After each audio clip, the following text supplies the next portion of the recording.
Wapendwa, siku ya leo tutazungumzia juu ya tabia moja ambayo imekuwa ikijitokeza kwenye ndoa nyingi, hasa kile kipindi ambacho wanaume wanakuwa wamewapa wake zao ujauzito na wake zao wanakuwa hapo kwenye msimu wa kuuguza ule ujauzito kuelekea kujifungua, na mara baada ya kujifungua ile miezi 6 ya kwanza, wengine mpaka miezi 3, wengine mwaka mzima, wanaume wengi kwenye huo msimu huwa wana tabia ya kuwasaliti wake zao.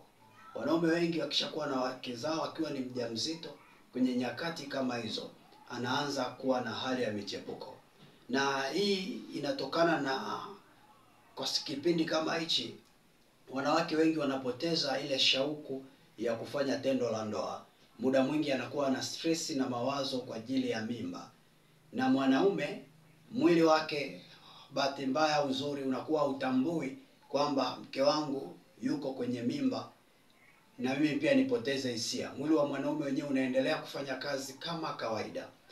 Wapendwa wanaume wenzangu mnaonisikiliza, mwanaume wa Kikristo amsaliti mke wake nyakati za ujauzito. Kwanza unatakiwa utambue ujauzito alionao mke wako sio wa mtu mwingine, ni wa kwako.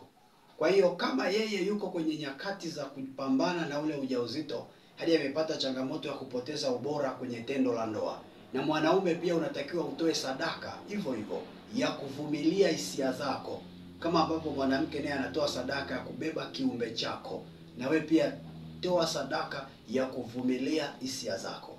Ndoa Mungu alivyoiweka ni sakramenti ambayo inahitaji upendo, na upendo ni sadaka. Kwa wanaume wa Kikristo, Yesu aliagiza kwenye ile Waefeso sura ya 5, mwanaume ampende mke wake kama Yesu alivyolipenda kanisa akajitoa kwa ajili yake, na hata akajifia kwa ajili yake. Kujitoa kwa ajili ya mke wako ni kuhakikisha haumsaliti nyakati za ujauzito, na hata anapojifungua pia usimsaliti, vumilia, kwa sababu yule mtoto ni kiumbe chenu wote ambao Mungu amewatumia kukileta duniani, na Mungu akuwezeshe kukuponya roho ya uzinzi, uwe mwaminifu kwenye ndoa yako. Amen.